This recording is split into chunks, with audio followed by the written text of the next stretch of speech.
Après 5 ans de mensonges, ma consugra a installé la maîtresse de mon gendre dans la maison que j'avais payée de ma propre poche. C'est un homme, il a des besoins.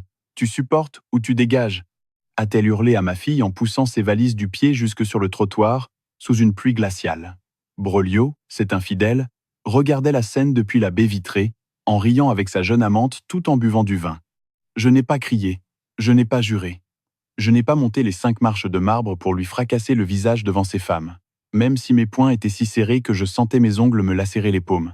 Je savais qu'un coup de ma part, une seule réaction violente, m'enverrait en prison, et c'était exactement ce qu'il cherchait pour garder tout le patrimoine en m'accusant d'agression.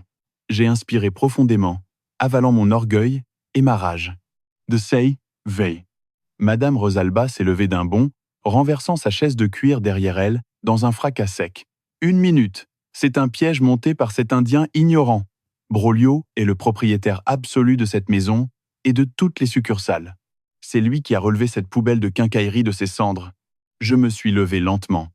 J'ai posé mes mains dures comme la pierre sur le verre de la table et je me suis penché en avant, projetant toute mon ombre sur eux. La température dans la pièce a semblé chuter d'un coup. Tu n'es propriétaire de rien, pas même du foutu air que tu respires dans mon entreprise, Brolio. Et je dis d'une voix grave, rauque, chargée d'une fureur si contenue qu'elle faisait vibrer les vitres de la salle. Tu as signé un contrat de travail il y a 5 ans. Le seul propriétaire, c'est moi. Et tu viens d'être licencié pour fraude fiscale, abus de confiance et vol aggravé. Brolio a avalé sa salive bruyamment, mais la panique qu'il ressentait s'est vite changée en une fureur aveugle, ce réflexe typique des lâches acculés. Il a frappé la table des 2 poings. Tu es complètement fou, vieux con. Tu ne peux pas me jeter à la rue. C'est moi qui ai construit le portefeuille de clients VIP. C'est moi qui ai modernisé tes entrepôts dégueulasses. Je vais te poursuivre pour diffamation. Je vais te dépouiller jusqu'au slip devant les prud'hommes et je te plongerai dans la misère. J'ai fait un signe rapide de la main vers ma droite. Tirso a appuyé sur une touche de son clavier. Le projecteur s'est allumé. Sur le mur blanc de 3 mètres de large est apparu un gigantesque relevé bancaire. D'immenses lettres rouges ont illuminé la salle assombrie. 2 100 000 pesos. Et je dis en désignant le mur du doigt. Tirso a appuyé encore. Diapositive suivante. Des photos Instagram de Kendra en train de boire du champagne à Cancun sont apparues en énorme, avec, à côté, les reçus des virements de l'entreprise qui payait l'hôtel. Puis ont surgi les factures d'achat de vêtements de luxe et les virements bimensuels vers le compte personnel de Rosalba. Des centaines de tonnes de ciment et d'acier facturés à des sociétés fantômes dont tu es le prête-nom. Tout détourné pour payer les babioles de ta maîtresse et les dettes de ta mère. Ça, Brolio, c'est un crime fédéral grave. J'ai les preuves documentaires, les audits comptables et les expertises informatiques. Le silence dans la salle de réunion était si épais qu'on aurait pu le trancher au couteau. Brolio a cessé de respirer.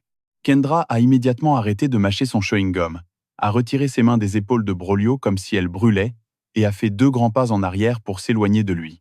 J'ai saisi les valises trempées de Zuria à pleine main. Je les ai soulevées comme si elles ne pesaient rien et les ai jetées dans la benne du pick-up. J'ai pris ma fille par le bras, je l'ai relevée du sol boueux et je l'ai accompagnée jusqu'au siège passager. J'ai refermé la portière avec précaution pour la protéger du vent. Cet argent, c'était ma commission impayée, a balbutié Brolio, transpirant à grosses gouttes, cherchant désespérément une échappatoire juridique aussi pitoyable que vaine. Vous m'exploitiez. J'ai seulement pris ce qui me revenait de droit. Cet argent constitue un vol direct à la société, un détournement de fonds et du blanchiment, a rectifié Maître Montagneau aussitôt, en sortant de sa mallette un épais code pénal qu'il a laissé tomber lourdement sur la table. La peine minimale sans possibilité de caution dans cet état est de 10 à 15 ans de prison en établissement de haute sécurité. Montagneau a sorti le second dossier noir. Dans ce dossier se trouve l'acte de divorce par consentement mutuel dans lequel vous renoncez à tout droit, pension ou réclamation sur les biens de Madame Zuria. Dans l'autre se trouve la plainte pénale complète, scellée et prête à être remise à la police judiciaire qui, soit dit en passant, attend patiemment dans 2 voitures garées à l'entrée de cet immeuble. J'ai regardé Brolio droit dans les yeux. L'homme hautain et arrogant en costume n'existait plus. Devant moi, il n'y avait plus qu'un gamin terrifié, acculé, au bord de l'effondrement. Je te laisse 2 options, Brolio, et je dis en croisant les bras. Première option, tu prends ce stylo, tu signes ton licenciement en reconnaissant ta culpabilité totale, tu signes l'ordre d'expulsion volontaire et tu signes le divorce. Tu te lèves de cette chaise et tu disparais de ma vue avec ce que tu as sur le dos. Pas un seul peso dans les poches, mais libre. Deuxième option. Tu joues les braves, tu refuses de signer, Maître Montagneau descend au lobby, remet les preuves aux agents, et je te jure sur la mémoire de mes parents qu'aujourd'hui même tu dors dans une cellule entourée de vrais criminels. Tu ne peux pas nous faire ça, Severiano, au nom de Dieu, à jeun Madame Rosalba, les yeux injectés de sang et noyés de larmes, agrippant ses fausses perles à son cou, comme si elle étouffait. Nous sommes une famille. Broglio est le mari de ta fille. Tu ne peux pas laisser ta famille à la rue. C'est inhumain. Ma seule famille, c'est ma fille, lui ai-je répondu sans ciller, la voix gelée. Vous n'étiez que des tiques en train de vous nourrir de notre sang.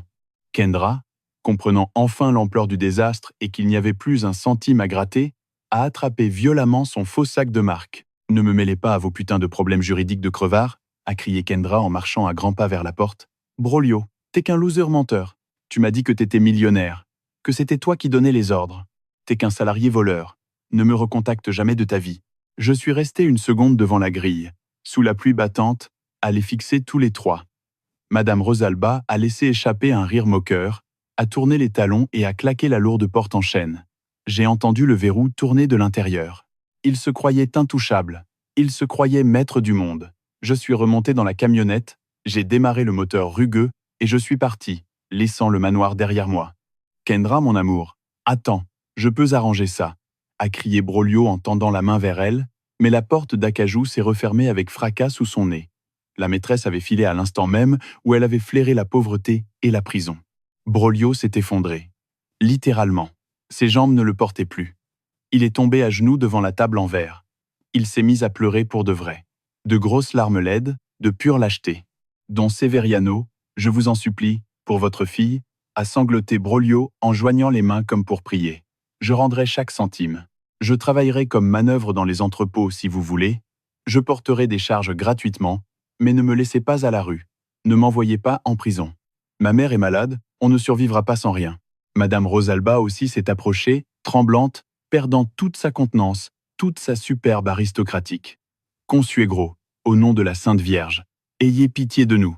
Nous sommes des gens bien, nous avons simplement commis une erreur d'appréciation. Je les ai regardés d'en haut, comme un juge divin prononçant sa sentence. J'ai savouré chaque seconde de leur humiliation. J'ai revu ma fille Zuria, en larmes sous la pluie, jetée dehors à coups de pied de son propre foyer. Je me suis lentement baissé, jusqu'à me trouver à quelques centimètres du visage noyé de larmes de Madame Rosalba.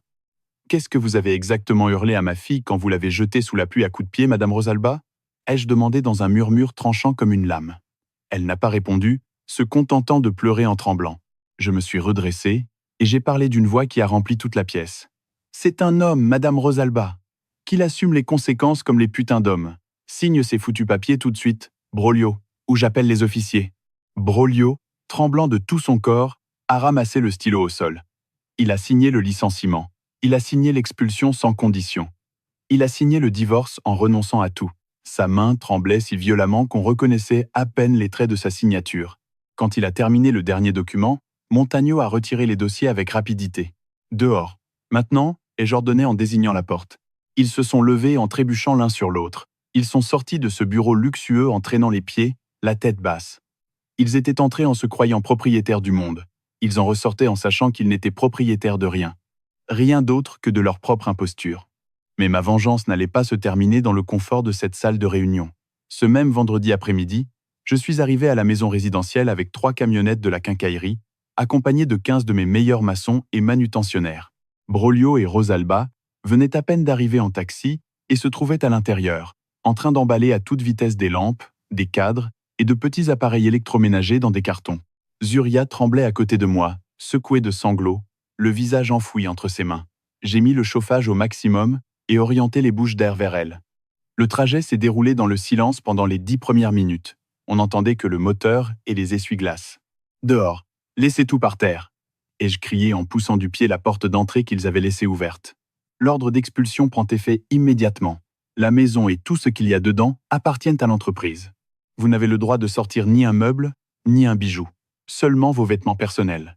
Mes ouvriers, de grands hommes solides, brûlés par le soleil, qui connaissaient et appréciaient énormément Zuria, les ont encerclés en silence, bras croisés, avec des visages assez durs pour ne laisser aucun doute.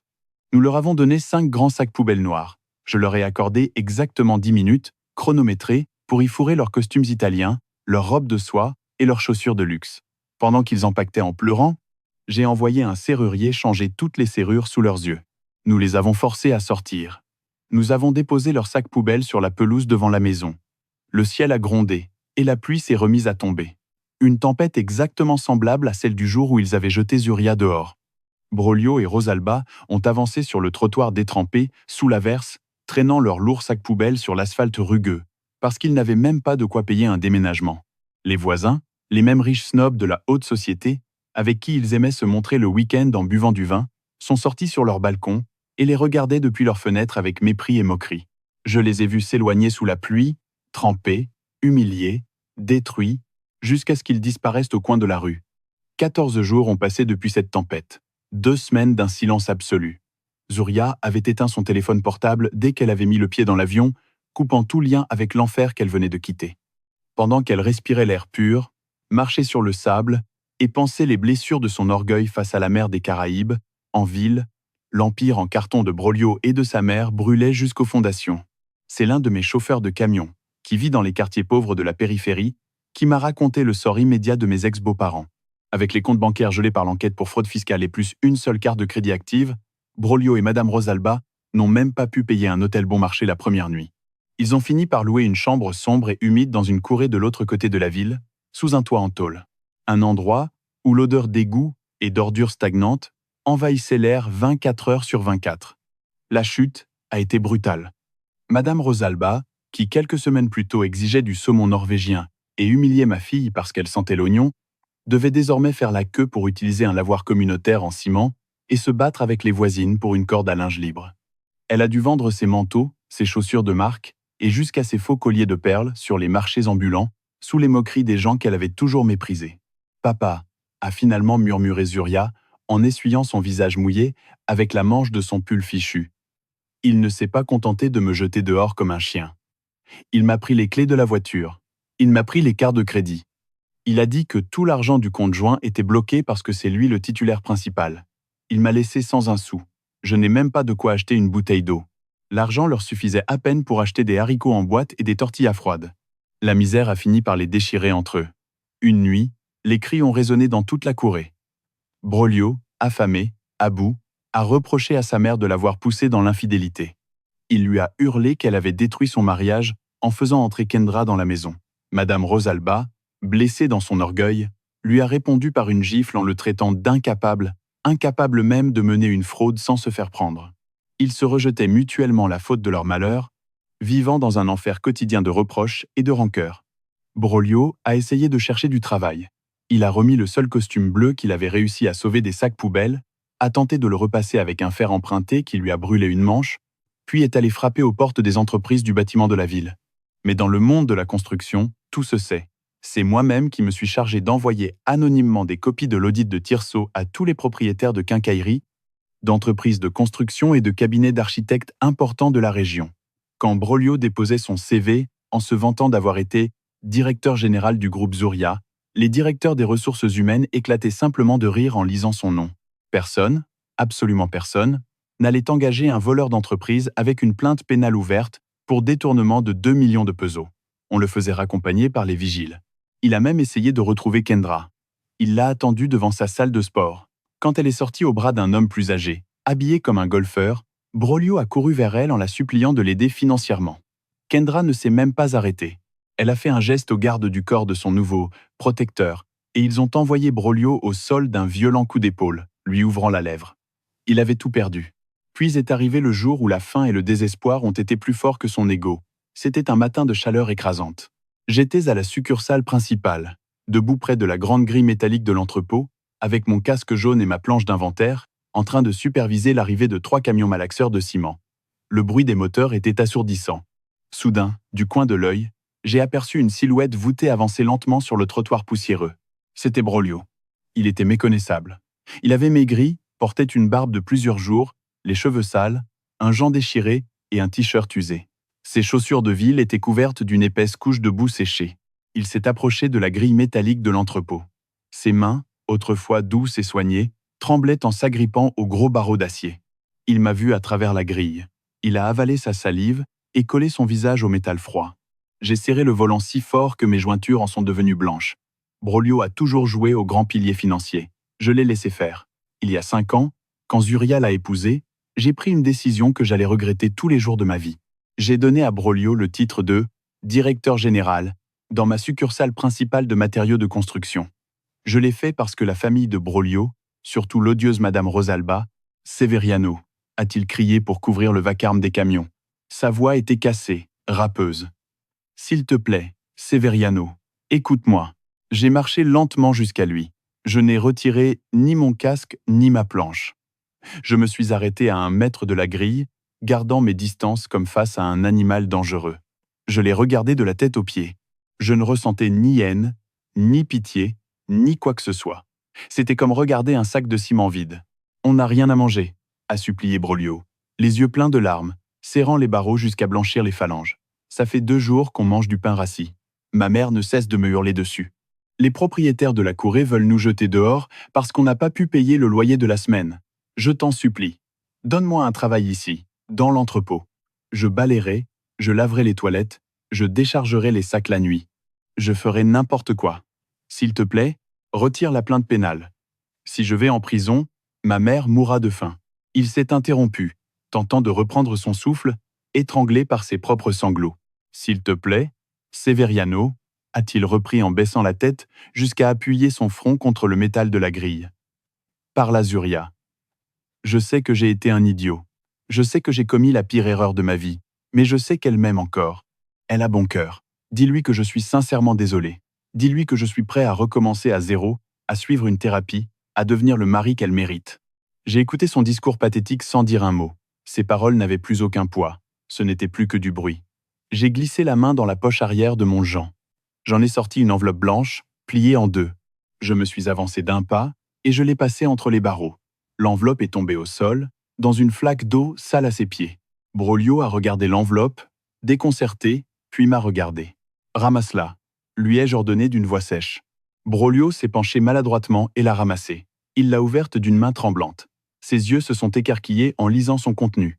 C'était une copie certifiée de l'acte de divorce, déjà enregistré, tamponné par le juge aux affaires familiales et parfaitement officiel. Ils étaient légalement divorcés. Jointe au document se trouvait une ordonnance restrictive lui interdisant de s'approcher à moins de 500 mètres d'elle, de moi ou de l'une de nos propriétés. Venait de ce qu'ils appelaient le « vieil argent ». En réalité, ils étaient déjà ruinés, croulant sous les dettes et avec la maison hypothéquée, mais leur mépris de classe, lui, était intact. Ils méprisaient profondément les travailleurs manuels, les commerçants, tous ceux qui devaient transpirer pour gagner leur pain. Alors, pour qu'ils n'humilient pas Zuria lors des dîners de famille, pour qu'ils ne la regardent pas comme la fille d'un simple quincaillier, j'ai reculé d'1 pas. « Ça, c'est ton billet de sortie », lui ai-je dit en croisant les bras. « La plainte pénale est gelée temporairement. Je te donne ma parole que je ne l'activerai pas pour t'envoyer en prison. À une seule condition, que tu ne remettes jamais les pieds devant chez moi et que tu ne prononces plus jamais le nom de ma fille. C'est toute la miséricorde que tu recevras de moi dans cette misérable vie. » Broglio a regardé le papier mouillé, puis m'a regardé dans les yeux, cherchant la moindre trace de compassion. « Et qu'est-ce que je vais faire, Severiano? Comment est-ce que je vais vivre ?»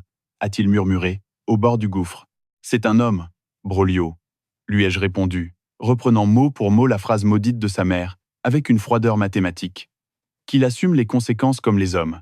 Dégage de ma vue avant que je dise aux agents de sécurité de lâcher les chiens. » Je me suis retourné, j'ai relevé ma planche d'inventaire et j'ai fait signe au chauffeur du camion de commencer le déchargement. Je ne me suis pas retourné. J'ai entendu les pas lents, traînants, de Broglio s'éloigner sur le trottoir. Pour moi, il avait cessé d'exister à cet instant précis. Le lendemain matin, un taxi s'est arrêté devant les bureaux de la quincaillerie. La portière s'est ouverte et Zuria en est descendue. Elle s'est dirigée vers l'entrée principale. Quand je l'ai vue, j'ai su que tout cet enfer en avait valu la peine. Son visage était hâlé, reposée, elle avait repris un peu de poids. Elle n'avait plus ses cernes creusées, ni ce regard craintif et soumis. Elle marchait le dos droit, d'un pas ferme. Elle ne portait ni robe chère, ni maquillage outrancier pour plaire au regard de qui que ce soit. Elle portait un jean épais, des bottes de sécurité et une chemise aux couleurs de l'entreprise, avec son nom brodé sur la poitrine. Elle est entrée directement dans le bureau principal, cette grande pièce climatisée qui pendant 5 ans avait été l'antre de Broglio. Tirso l'y attendait déjà, avec une pile de dossiers soigneusement rangés sur le bureau en acajou. Zuria n'a pas hésité une seule seconde. Elle s'est avancée jusqu'au lourd fauteuil de cuir du directeur, celui-là même où Broglio avait signé sa ruine, et s'y est assise avec autorité. Elle a ouvert le premier dossier, pris un stylo et regardé Tirso. Papa m'a dit qu'on avait du retard dans les paiements de l'acier Monterrey, a dit Zuria d'une voix claire, ferme. Je veux voir toutes les factures impayées et je veux que tu me mettes en contact avec le directeur de cette usine dans 5 minutes. On va nettoyer ce désastre comptable aujourd'hui même. Je suis resté debout dans l'encadrement de la porte, ma tasse de café émaillée à la main. Zuria a levé les yeux et m'a vu. Elle m'a souri. Un sourire plein d'assurance, de force, de renaissance. Elle avait repris le contrôle absolu de sa vie et de son patrimoine. Elle apprenait désormais le métier familial à la racine, exactement comme cela aurait dû être depuis le début, sans intermédiaire, sans mari lâche, sans belle-mère venimeuse. J'ai remis ma vieille chemise à carreaux, j'ai continué à me lever à 5 heures du matin pour réceptionner les camions de ciment, et j'ai laissé Broglio utiliser le grand bureau climatisé, porter des costumes italiens hors de prix et conduire la voiture de sport de l'année. Je l'ai laissé faire croire au monde, et à sa propre famille, qu'il était le brillant cerveau financier derrière l'empire de matériaux de construction que j'avais bâti de mes propres mains pendant 40 ans. Moi, parfois, nous autres parents commettons l'erreur terrible, aveugle, de vouloir épargner la souffrance à nos enfants à n'importe quel prix. Nous les enveloppons dans des bulles de verre, nous les garnissons d'argent et de confort en croyant les protéger des mauvaises gens du monde extérieur. Nous faisons taire nos instincts pour ne pas nous mêler de leur mariage. Mais le plus grand mal que nous puissions leur faire, c'est de les laisser trop confortables, trop désarmés face au loup déguisé en agneau. L'amour paternel, ce n'est pas céder notre pouvoir, ni offrir le travail de toute une vie pour préserver la fausse paix d'une belle famille toxique. Le véritable amour, celui qui sauve des vies, consiste à apprendre à nos enfants à garder les griffes aiguisées et la force mentale nécessaire pour mettre à la porte tous ceux qui ne respectent pas leur dignité. Le sang ne donne à personne le droit de vous piétiner. Voilà mon histoire, voilà ma vengeance. À l'heure qu'il est, le groupe Zuria est plus grand et plus solide que jamais. Ma fille est devenue une directrice implacable, respectée et redoutée par tous les fournisseurs et entrepreneurs de la ville. Plus jamais elle n'a baissé les yeux devant qui que ce soit. Vous pensez que j'ai été trop dur en les laissant à la rue sous la pluie, sans un sou et avec leurs affaires dans des sacs poubelles? Que j'ai été cruel en utilisant tout le poids de mon pouvoir légal et économique pour détruire complètement la vie de mon gendre et de sa mère arrogante? Ou est-ce que vous auriez fait exactement la même chose si vous aviez vu votre propre fille humiliée par une maîtresse dans la maison que vous avez bâtie de votre sueur? Dites-moi ce que vous en pensez dans les commentaires. Je les lis tous et je veux savoir ce que vous auriez fait à ma place. Si cette histoire vous a captivé, n'oubliez pas de vous abonner à la chaîne, de laisser un like pour soutenir notre contenu et de partager cette vidéo avec la personne qui a besoin d'entendre ce message aujourd'hui. Parce que là dehors, il y a beaucoup de loups, beaucoup de profiteurs, mais il existe aussi des pères prêts à brûler le monde entier jusqu'aux cendres pour protéger la dignité des leurs. Merci de m'avoir écouté, et on se retrouve dans la prochaine histoire. Je signais les chèques dans l'ombre. Lui, il donnait des interviews et fréquentait les clubs de golf. Ce fut la pire erreur de ma vie. Je croyais acheter le respect pour ma fille, alors qu'en réalité, je finançais sa prison. J'avais créé un monstre d'arrogance et de vanité. Il pensait que parce qu'il me voyait toujours en bottes de chantier et chemise tachée, je n'avais aucun pouvoir. Ils ignoraient complètement qu'avec une seule signature, j'allais les laisser totalement ruinés, à supplier pour avoir un toit au-dessus de la tête, en pleine rue. Comment ai-je réussi à détruire la famille la plus arrogante de la ville en moins de 24 heures? Tout a commencé avec le bruit de la pluie martelant l'asphalte et les sanglots étouffés de ma fille. Nous sommes arrivés chez moi. Une maison modeste, de plein pied, très loin du manoir à 3 niveaux où vivait Zuria, mais un foyer chaleureux et sûr. Nous sommes entrés trempés. Je suis allé directement dans la cuisine, j'ai mis de l'eau à chauffer et je lui ai préparé un café noir bien serré. Je lui ai donné une serviette sèche et une couverture en laine. Zuria s'est assise à la vieille table en bois de la cuisine, se frottant les bras pour se réchauffer. Je me suis installé en face d'elle et j'ai posé mes mains sur la table. J'ai regardé mes cicatrices, les vieilles coupures du temps où je découpais des plaques d'acier sans gants, le bout de mes doigts durcis par la chaux et le ciment. Ses mains rugueuses avaient construit cette immense fortune, et les mains douces et soignées de Broglio étaient en train de la voler pour l'offrir à une autre femme. « Raconte-moi tout, Zuria », lui ai-je dit en la regardant droit dans les yeux, d'une voix ferme et directe. « Depuis le début, je ne veux pas de mensonges. Je ne veux pas que tu le justifies, ni que tu le protèges. Depuis quand cette femme, cette Kendra, s'est installée dans ta maison ?» Zuria a pris la tasse à 2 mains. Ses doigts tremblaient tellement qu'un peu de café a éclaboussé le bois. Elle a bu une longue gorgée et a poussé un soupir lourd. Depuis 6 mois, a-t-elle commencé, les yeux perdus dans le fond de la tasse. Broglio rentrait de plus en plus tard tous les soirs. Il disait que la quincaillerie lui imposait des heures supplémentaires, qu'il y avait des problèmes avec les fournisseurs d'acier, que tu lui laissais tout le poids du travail le plus dur. Je l'ai cru. Je t'en ai même voulu en silence plusieurs fois en pensant que tu le faisais trop travailler. Puis sa mère est venue s'installer chez nous. Elle disait qu'elle souffrait de rhumatisme sévère, qu'elle ne pouvait plus monter les escaliers de sa maison et qu'elle avait besoin de soins familiaux. J'ai grimacé de dégoût. Madame Rosalba était plus solide qu'un cheval. Mais à peine a-t-elle franchi la porte avec ses valises, a continué Zuria, qu'elle m'a traité comme sa domestique personnelle. Elle exigeait son petit déjeuner au lit à 7 heures pile. Si les œufs étaient un peu froids, elle jetait l'assiette à la poubelle devant moi. Si les chemises de Broglio n'étaient pas repassées avec le pli parfait, elle m'insultait. Elle me disait qu'une femme de ma classe, une femme sans nom illustre, devrait remercier Dieu chaque jour d'être mariée à quelqu'un de leur niveau. J'ai tapé du doigt sur la table, marquant le rythme de ma colère. Continue. J'ai freiné brusquement ma vieille Ford devant l'immense grille en fer forgé de la maison. La pluie tombait à verse, frappant le pare-brise avec une rage qui semblait égaler le sang qui bouillonnait dans mes veines. Je suis descendu sans me soucier du temps, et l'eau a aussitôt trempé ma chemise de travail, plaquant le tissu glacé contre mon dos. Zuria, ma fille unique, 30 ans, était agenouillée sur le trottoir, essayant désespérément de refermer une valise qui avait éclaté en tombant. Il y a exactement 1 mois, a poursuivi Zuria, en avalant difficilement sa salive tandis que les premières larmes de rage coulaient, Broglio m'a ordonné de préparer un dîner hors de prix. Il m'a donné une liste. Saumon norvégien, asperges, vin rouge importé de France, dessert spécial d'une pâtisserie chic. Il m'a dit que des clients très importants venaient pour conclure le contrat de construction d'un hôpital privé. Il m'a dit que ma cuisine aiderait à décrocher l'affaire. J'étais contente. J'ai cuisiné toute la journée. J'ai dressé la table avec la plus belle vaisselle, je me suis préparé, j'ai mis la robe que tu m'avais offerte. Zuria s'est essuyé les yeux, mais les larmes continuaient de couler. Quand la sonnette a retenti, je suis allé ouvrir. Ce n'étaient pas des clients, c'était Kendra. Elle portait une robe moulante, des bijoux que je n'avais jamais vus. Broglio l'a présentée comme sa nouvelle assistante exécutive et a dit que c'était un dîner d'intégration. Madame Rosalba est descendue presque en courant, l'a accueillie avec des baisers et des embrassades comme si c'était sa propre fille. Elles se sont installées à table. Moi, j'ai voulu m'asseoir avec eux, j'ai tiré une chaise, mais la mère de Broglio m'a arrêté en me serrant le bras très fort. « Qu'est-ce que cette vieille t'a dit » ai-je demandé, sentant la pression me monter à la tête. Elle m'a regardé de haut en bas avec un mépris absolu et m'a dit que mes vêtements sentaient l'oignon et la graisse, que je leur faisais honte devant l'invité de l'entreprise. Elle m'a ordonné de rester dans la cuisine à laver les casseroles et la vaisselle pendant qu'ils mangeaient, pour ne pas gâcher l'esthétique du dîner. Broglio n'a rien dit. Il s'est simplement resservi du vin et a souri à Kendra. Et moi, papa, j'ai été tellement lâche que je lui ai obéi. Je suis allé dans la cuisine et j'ai commencé à récurer les poêles. De là, je les entendais trinquer tous les 3.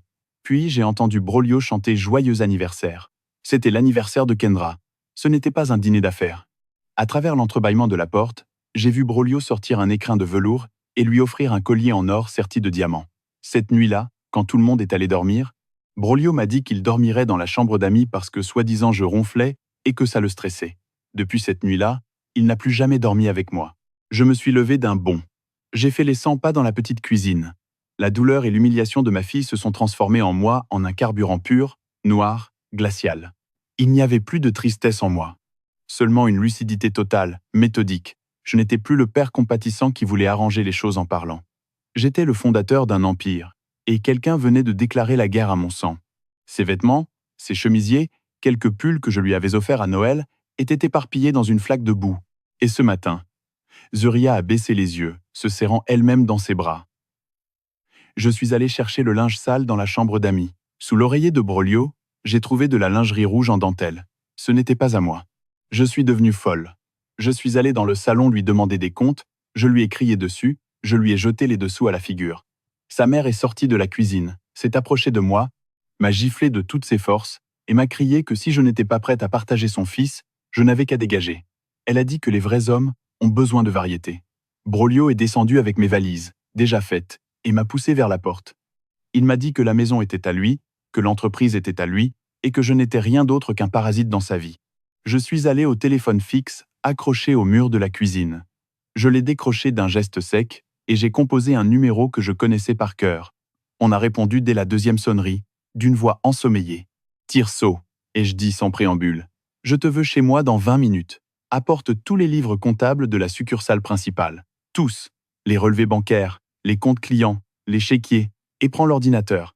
Tirso est mon chef comptable. Un garçon de 28 ans, brillant, méticuleux et loyal jusqu'à la mort.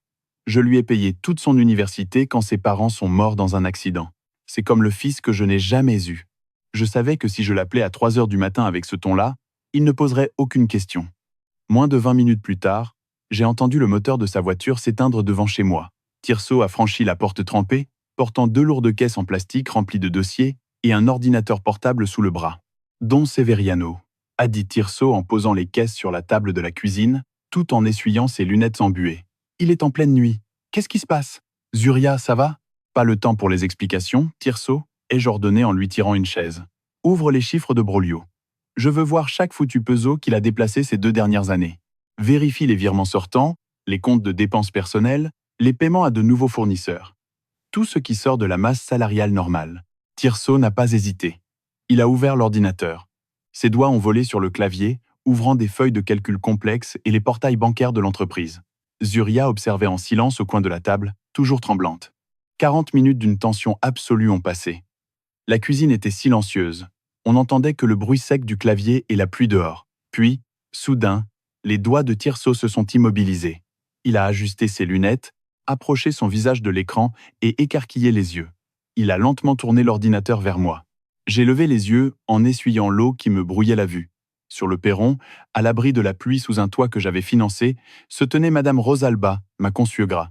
Elle portait un peignoir de soie impeccable et tenait une tasse de thé brûlant. À côté d'elle, adossée avec un culot absolu à la porte d'entrée, se trouvait Kendra, une gamine qui ne devait pas avoir plus de 24 ans, les ongles vernis d'un rouge éclatant et les cheveux parfaitement lissés. Don Severiano, vous devez voir ça, a dit Tirso, en pointant du stylo, une longue liste de virements marqués en rouge à l'écran. Au début, ça ressemblait à des achats d'inventaire normaux. Des factures pour du ciment Cruz Azul, des tonnes de fer à béton, des blocs de béton. Mais j'ai commencé à croiser les données fiscales de ces fournisseurs.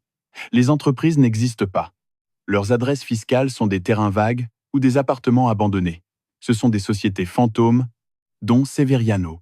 L'argent sort du compte d'exploitation principal de la quincaillerie comme paiement fournisseur, il est blanchi à travers ces fausses sociétés, et la destination finale, Tirso a tapé encore quelques commandes. L'argent arrive directement sur 2 comptes personnels, l'un au nom d'une certaine Kendra Villarreal, l'autre au nom de Rosalba Mendoza. J'ai senti un vide dans l'estomac. Je me suis penché vers l'écran, lisant les chiffres, les dates, les montants astronomiques. Le total du détournement? Et je demandais d'une voix glaciale de calme. 2 100 000 pesos rien que sur les 10 à 8 derniers mois, a répondu Tirso en sortant quelques reçus imprimés de la caisse pour les poser sur la table. Et les dégâts sont plus grands encore. Broglio a acheté cette année une Honda de luxe, payée comptant via un virement de l'entreprise. J'ai vérifié l'immatriculation dans le système, la facture de la voiture est au nom de Kendra Villarreal. En plus, il y a des dépenses scandaleuses sur les cartes de crédit professionnelles qu'il gère. Voyage à Cancun, vol en première classe pour Miami, addition dans des restaurants de luxe, séjour dans des hôtels boutiques et des milliers de pesos perdus dans des casinos locaux. Broglio n'est pas seulement infidèle. Il utilise le capital de l'entreprise comme son distributeur personnel. J'ai regardé Zuria. Elle était pétrifiée, la bouche entr'ouverte, sous le choc. L'homme qui l'avait humilié, qui l'avait forcé à laver la vaisselle pendant qu'il fêtait sa maîtresse, qui l'avait jeté sous la pluie parce qu'elle n'avait pas d'argent à elle, n'était pas seulement un sale adultère. C'était un voleur. Il mordait la main qui le nourrissait, utilisant mon argent, ma sueur de 40 ans à respirer la poussière, pour financer sa vie de faux roi et celle de ses parasites. Ce fut le feu vert, le catalyseur final. Le moindre remords que j'aurais pu avoir à l'idée de détruire le mariage de ma fille ou de provoquer un scandale public a disparu à l'instant même. Broglio avait franchi une ligne dont on ne revient pas. Il n'avait pas seulement brisé le cœur de ma fille, il avait essayé de me voler l'héritage que je lui laissais. Tirso, ai-je dit en me redressant, imprime tout ça. Chaque facture, chaque relevé, chaque photo que tu pourras trouver sur les réseaux sociaux de cette fille. Prépare un audit officiel, détaillé, avec ta signature et la mienne. Et trouve-moi le numéro personnel de Maître Montagno. Demain à la première heure, on va le réveiller. Il nous faut une guillotine juridique parfaite. Qu'est-ce que tu vas faire, papa? A demandé Zuria, effrayée par l'intensité de mon regard. Elle croyait encore que Broglio avait toutes les cartes en main, qu'il était légalement propriétaire de tout. Zuria a éclaté en sanglots quand elle m'a vu approcher. Elle a voulu dire quelque chose, mais sa voix s'est brisée. J'ai couru vers elle et me suis accroupi dans la boue pour l'aider à ramasser ses affaires. Je me suis approché d'elle. J'ai posé une main lourde et chaude sur son épaule. Zuria, écoute-moi bien, lui ai-je dit avec une certitude absolue. Ils croient avoir le pouvoir parce qu'ils ont les clés de la maison et qu'ils portent le badge de directeur. Ils croient m'avoir volé et pouvoir m'écraser. Mais ils oublient un tout petit détail. Un détail administratif que Broglio n'a jamais pris la peine de lire quand il a signé son contrat, il y a 5 ans, trop occupé qu'il était à s'admirer dans son costume neuf. Cette même nuit, tandis que Zuria dormait d'épuisement dans la chambre d'amis après avoir bu une tisane pour calmer ses nerfs, je suis allé jusqu'au bureau de ma maison. J'ai déplacé la vieille bibliothèque en bois massif, révélant le coffre-fort encastré dans le mur de briques. J'ai composé la combinaison, ouvert la porte d'acier et sorti une épaisse chemise cartonnée scellée au ruban adhésif. À l'intérieur se trouvaient les actes originaux, les titres de propriété et les statuts de toutes mes affaires. Tirso s'est approché avec précaution, lisant les documents par-dessus mon épaule. En voyant la première page notariée, il a laissé échapper un rire sec et a souri jusqu'aux oreilles. Broglio m'a toujours pris pour un vieux ignorant qui ne savait que mélanger du ciment et manier la pelle. Il croyait que parce qu'il avait un diplôme universitaire en gestion d'entreprise, il était le maître absolu du monde corporate.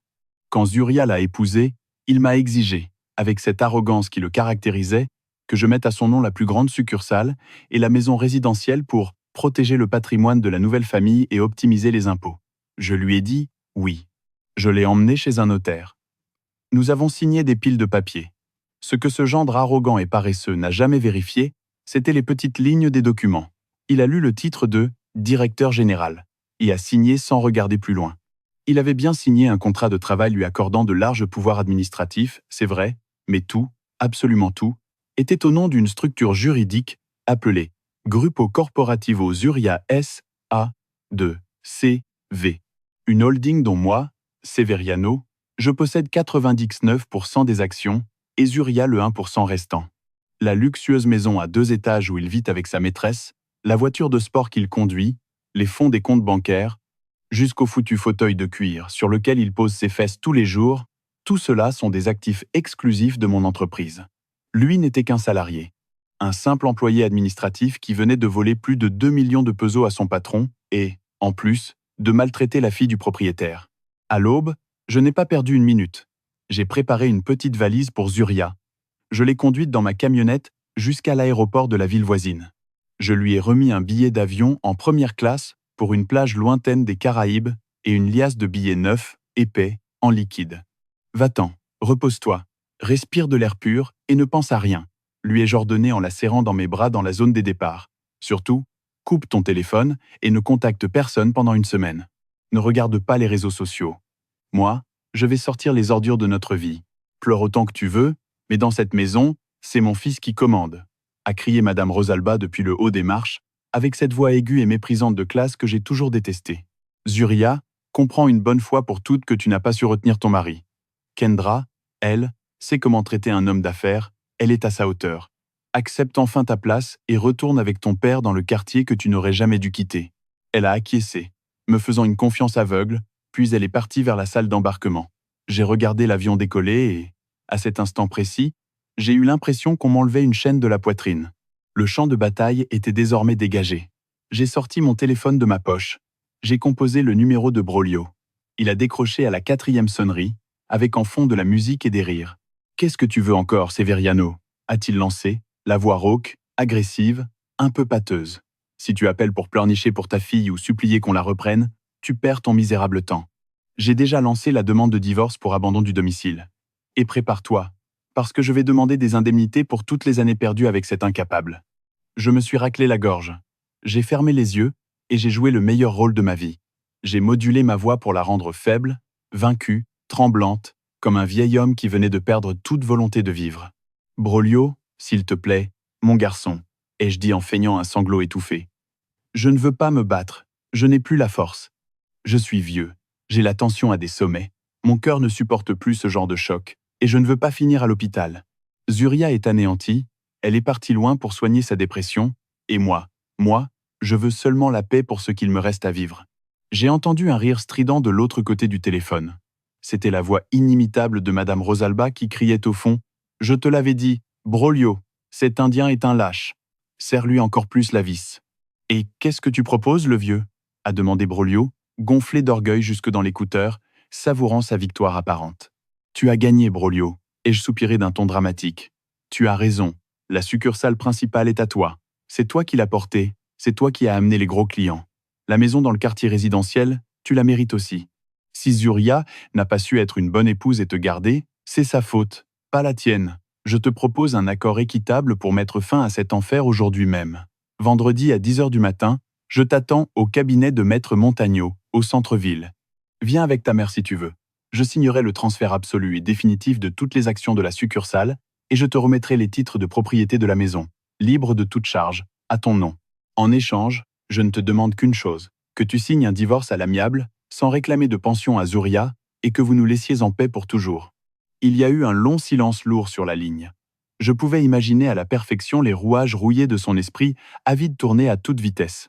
Il était sur le point d'obtenir légalement une entreprise qui facturait des millions par an et une maison de luxe gratuitement, sans passer par un tribunal. Son avidité, nourrie par l'ego démesuré de sa mère, l'a totalement aveuglé à la moindre suspicion logique. « C'est bien le minimum que je mérite », a répondu Broglio, en essayant de prendre le ton d'un magnat qui pardonne à un mendiant. « Vendredi, 10h tapante, on viendra avec nos propres témoins.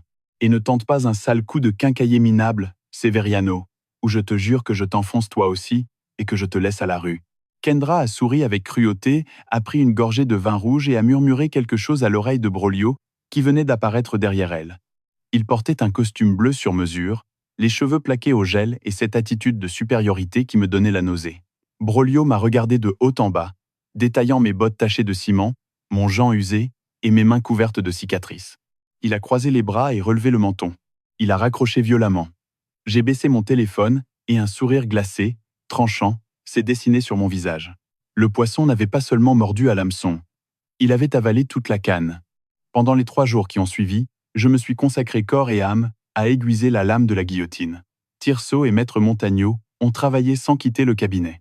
Montagneau est un avocat de 60 ans, rusé comme un vieux renard, qui connaît les lois mexicaines sur le bout des doigts. Ensemble, nous avons documenté, fait certifier par notaire et classé dans des dossiers blindés chaque peso volé.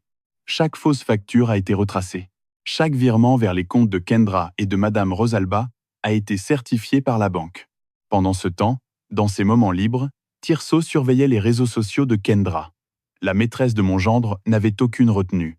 Elle postait des stories Instagram où elle buvait du champagne Moët dans le salon de la maison de ma fille, en identifiant Broglio avec des phrases répugnantes du genre « Le roi de la construction et moi, en train de fêter notre nouvel empire. Ce qui appartient aux gagnants. » Madame Rosalba n'était pas en reste. Elle a publié un interminable message sur Facebook disant « Le sang bleu triomphe toujours de la boue. Renouveau total dans la famille. » Dehors les médiocres mortes de faim, ils dansaient de joie sur une fosse commune, sans savoir que cette fosse était creusée pour eux. Le vendredi matin, la ville baignait dans le soleil. Je suis arrivé au cabinet de Maître Montagneau, situé au 20e étage de l'immeuble de bureau le plus cher et le plus sécurisé du centre-ville. J'étais habillé exactement comme tous les jours de ma vie. Mon gant usé, mes bottes de travail encore poudrées de blanc et une chemise à carreaux propre mais délavée par le soleil. Je voulais qu'en ouvrant la porte, ils me voient exactement comme ils m'imaginaient dans leurs esprits de snob, un minable vaincu. Je me suis assis dans l'immense salle de réunion lambrissée d'acajou face à une énorme table en verre trempé. À ma droite, Tirso pianotait sur son ordinateur relié au projecteur. À ma gauche, Maître Montagneau, impeccable dans son costume gris, avait posé 2 épais dossiers noirs sur le verre. À 10h précises, les doubles portes en chêne se sont ouvertes en grand. Broglio est entré la poitrine gonflée, comme s'il était lui-même propriétaire de l'immeuble.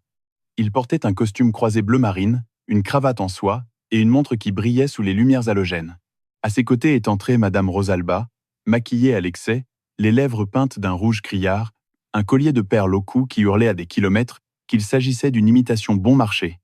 Et à ma surprise et à mon dégoût absolu, Kendra était avec eux. La maîtresse portait une robe moulante de créateur, achetée avec mon argent bien sûr, mâchait son chewing-gum la bouche ouverte et regardait l'écran de son dernier iPhone. Le culot était absolu, malsain.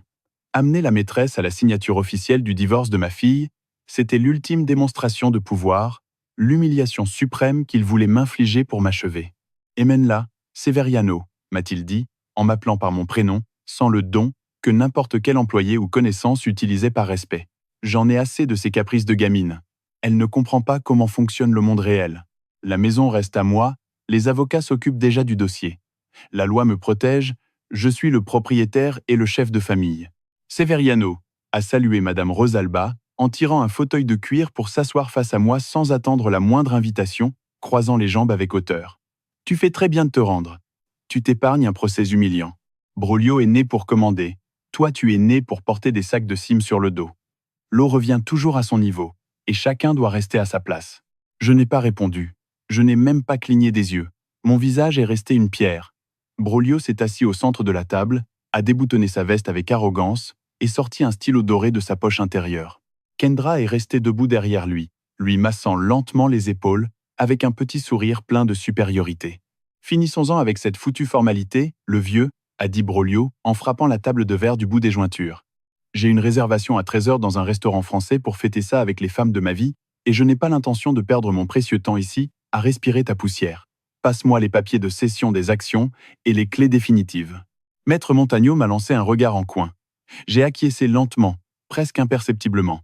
Montagno a pris le premier dossier noir, épais et lourd, et l'a fait glisser doucement sur la surface de verre jusqu'à ce qu'il s'arrête juste devant la poitrine de Broglio. Voici les documents que vous avez demandés, jeune homme, a dit Montagno d'une voix professionnelle, monocorde et glaciale. Broglio a souri jusqu'aux oreilles. Il a décapsulé son stylo doré d'un petit claquement sec. Il a ouvert brutalement le dossier noir et baissé les yeux sur le premier paragraphe du document juridique.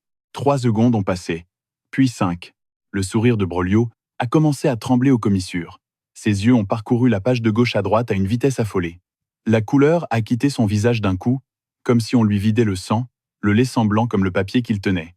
Ses mains, fines et lisses, ont commencé à suer et à trembler visiblement. Qu'est-ce que c'est que cette putain de connerie ? A bégayé Broglio en laissant tomber son stylo doré, qui a roulé sur le verre avant de tomber sur la moquette. Montagno, vous vous êtes trompé de dossier. Ce n'est pas une cession d'action. Ça dit, c'est un licenciement. Il n'y a aucune erreur de dossier. Est intervenu Montagno immédiatement en ajustant ses lunettes sur l'arête du nez. Ce que vous avez entre les mains est une notification officielle de licenciement pour faute grave, sans droit à indemnité, solde de tout compte ni prime d'ancienneté. Et la deuxième feuille en dessous est un ordre d'expulsion immédiate avec interdiction d'accès à la propriété résidentielle, laquelle est détenue à 100% par la société de mon client, Grupo Zuria S. A.